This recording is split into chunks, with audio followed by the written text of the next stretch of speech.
अस्सलामु अलैकुम वरहमतुल्लाहि वबरकातुहू। सल्लु अलल हबीब सल्लल्लाहु अला मुहम्मद सल्लल्लाहु अलैहि वालैहि वसल्लम। अल्लाह अज़्ज़ा वजल आप सब पर अपना ख़ास करम फरमाए, दोनों जहानों की भलाइयाँ अता फरमाए, खुशियाँ अता फरमाए, हर दुख और तकलीफ़ से महफूज रखे और अल्लाह ताला आपके लिए आसानियाँ पैदा करे।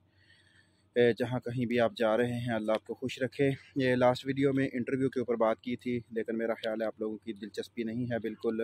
वीडियो मेरा ख्याल चंद ही लोगों ने देखी है और कोई मसला नहीं है, हमने तो आपकी खिदमत करनी है।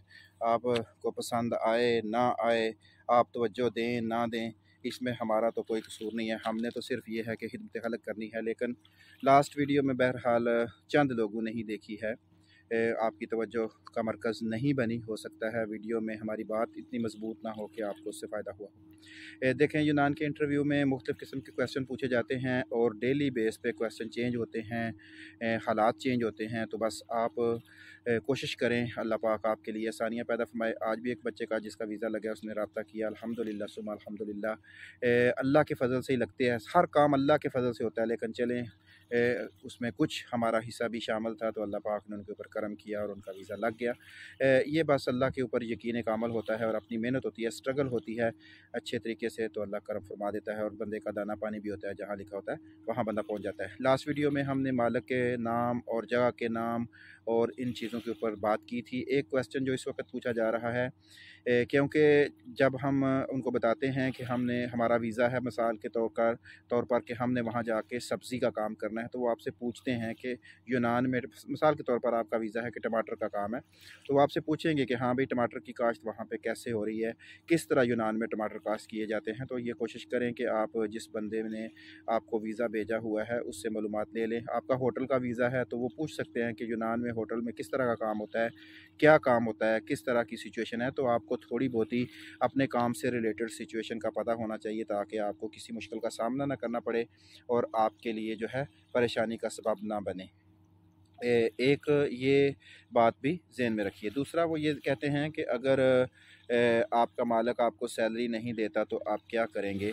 तो वहाँ पे भी आपको सोचो विचार करनी चाहिए कि भाई, जो मालिक हमें बुला रहा है वो हमें सैलरी देगा, तो आप उन्हें बताएंगे कि मालिक से हमारी बात हुई है, उससे हमारा एग्रीमेंट हुआ है, उसको बंदे की ज़रूरत है, हमें काम की ज़रूरत है, तो वो ज़रूर हमें सैलरी देगा। और मुस्तकबिल में अगर किसी किस्म का कोई मसला भी आता है तो हम इंतज़ार करेंगे मालिक का, और वो ज़रूर हमें सैलरी देगा, क्योंकि हमारी उससे बात हो चुकी है, मुआहदा हो चुका है, उसे हमारी ज़रूरत है, हमें उसकी ज़रूरत है। तो इंशाल्लाह दोनों फ्रीकैन जो हैं वो एक दूसरे का साथ देंगे और इससे जो है आसानी पैदा होगी।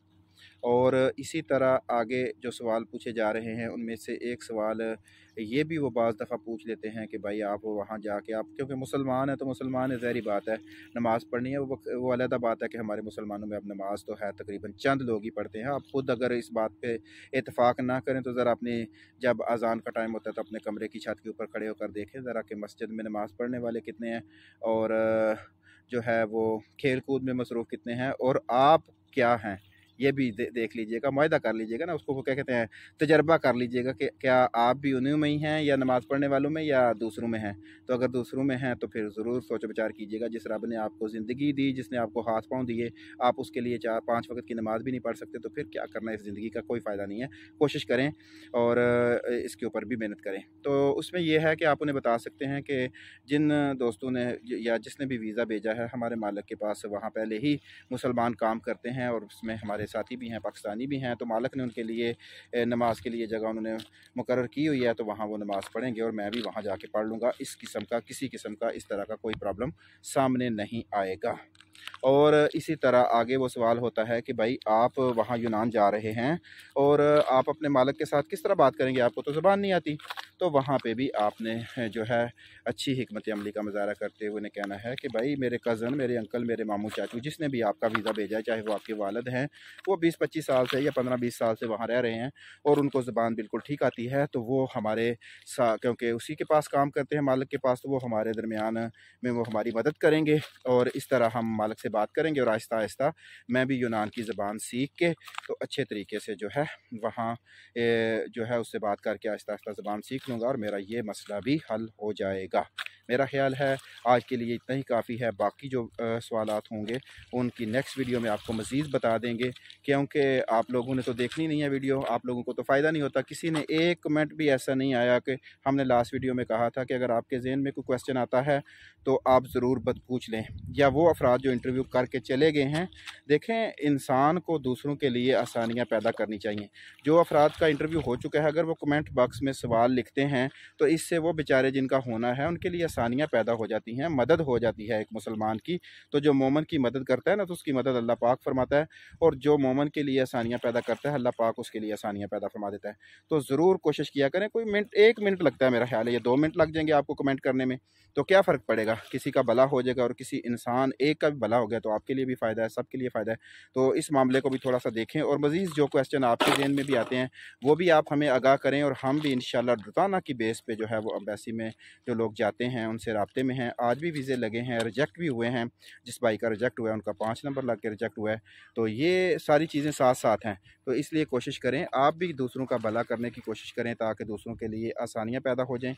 जो क्वेश्चन आपके ज़हन में आता है वो आप कमेंट बॉक्स में लिखें, और जिनका इंटरव्यू हो चुका है उनसे जो क्वेश्चन पूछे गए वो भी कमेंट बॉक्स में लिख सकते हैं, ताकि दूसरों की ऐसे ये आसानी पैदा हो। अल्लाह पाक आप सब के लिए आसानियाँ पैदा करे, और अल्लाह पाक हम सबको मिलकर इस दुनिया में भी कामयाबी अता फरमाए और आखिरत में भी कामयाबी अता फरमाए। कर भला होगा, तो इसलिए कोशिश करें दूसरों के लिए आसानियाँ पैदा करें। अल्लाह अज़्ज़ा वजल आपके लिए आसानियाँ पैदा फरमा देगा। अगर आपको वीडियो नहीं पसंद आती तब भी अच्छा है कि आप वीडियो के नीचे लिखें कि भाई आपकी वीडियो फजूल है, हमें इससे कोई फ़ायदा नहीं होता, बेकार टाइम वेस्ट कर रहे हैं, ताकि हमें पता हो हम इसमें जो गलती है उसको सही करने की कोशिश करें। अल्लाह पाक आपको खुश और रखे।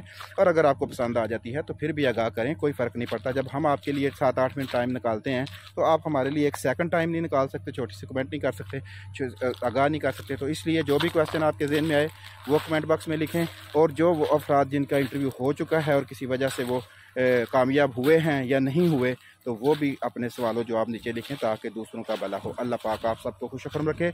अस्सलामु अलैकुम व रहमतुल्लाहि व बरकातहू।